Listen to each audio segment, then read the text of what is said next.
എറണാകുളം പറവൂരിലെ വിഭാഗീയതയിൽ നടപടിയുമായി CPI 13 പേർക്കെതിരെ നടപടിയെടുക്കാൻ മണ്ഡലം കമ്മിറ്റിയുടെ തീരുമാനം. തെരഞ്ഞെടുക്കപ്പെട്ട എല്ലാ സ്ഥാനങ്ങളിൽ നിന്നും ഇവരെ നീക്കണമെന്നാവശ്യപ്പെട്ട് ജില്ലാ കമ്മിറ്റിക്ക് ശുപാർശ നൽകി.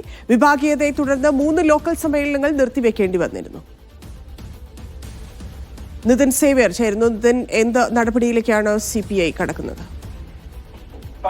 വിഭാഗീയ പ്രവർത്തനത്തിന്റെ പേരിലാണ് പറവൂർ CPI ലോക്കൽ അവിടെയുള്ള ലോക്കൽ കമ്മിറ്റിയിലെ 13 പേർക്കെതിരെ നടപടിയെടുക്കാൻ മണ്ഡലം കമ്മിറ്റി തീരുമാനിച്ചിരിക്കുന്നത്. തിരഞ്ഞെടുക്കപ്പെട്ട എല്ലാ സ്ഥാനങ്ങളിൽ നിന്നും ഇവരെ നീക്കണമെന്ന് ആവശ്യപ്പെട്ടുകൊണ്ട് മണ്ഡലം കമ്മിറ്റി ജില്ലാ കമ്മിറ്റിക്ക് ശുപാർശ നൽകിയിട്ടുണ്ട്. മുൻ മണ്ഡലം സെക്രട്ടറി, മുൻ ബ്ലോക്ക് പഞ്ചായത്ത് വൈസ് പ്രസിഡന്റുമാരായ 2 പേർ തുടങ്ങിയവർ ഈ നടപടി എടുക്കണമെന്ന് ആവശ്യപ്പെട്ട പട്ടികയിൽ ഉൾപ്പെട്ടിട്ടുണ്ട്. മത്സരവും തർക്കവും വന്നതിനെ തുടർന്ന് CPIയുടെ പുത്തൻവേലിക്കര, ചേന്ദമംഗലം, കോട്ടുവള്ളി ലോക്കൽ സമ്മേളനങ്ങൾ നിർത്തിവെക്കേണ്ടി വന്നിരുന്നു. വിഭാഗീയതയും മത്സരവും ഒഴിവാക്കണമെന്ന മേൽഘടകത്തിന്റെ നിർദ്ദേശത്തിനെതിരായ പ്രവർത്തനങ്ങൾ ഇവിടെയെല്ലാം ഉണ്ടായി എന്ന വിലയിരുത്തലാണ് ഈ മണ്ഡലം കമ്മിറ്റി എത്തിയിട്ടുള്ളത്. ഇതിന്റെ അടിസ്ഥാനത്തിലാണ് ഇവർക്കെതിരെ നടപടി ആവശ്യപ്പെട്ട് ശുപാർശ നൽകിയിരിക്കുന്നത്. ജില്ലാ കമ്മിറ്റിയുടെ തീരുമാനം വന്നു കഴിഞ്ഞാൽ ഉടൻ നടപടി പ്രാബല്യത്തിലാകുമെന്നാണ് ഈ നേതാക്കന്മാർ നമ്മളോട് പ്രതികരിച്ചിട്ടുള്ളത്.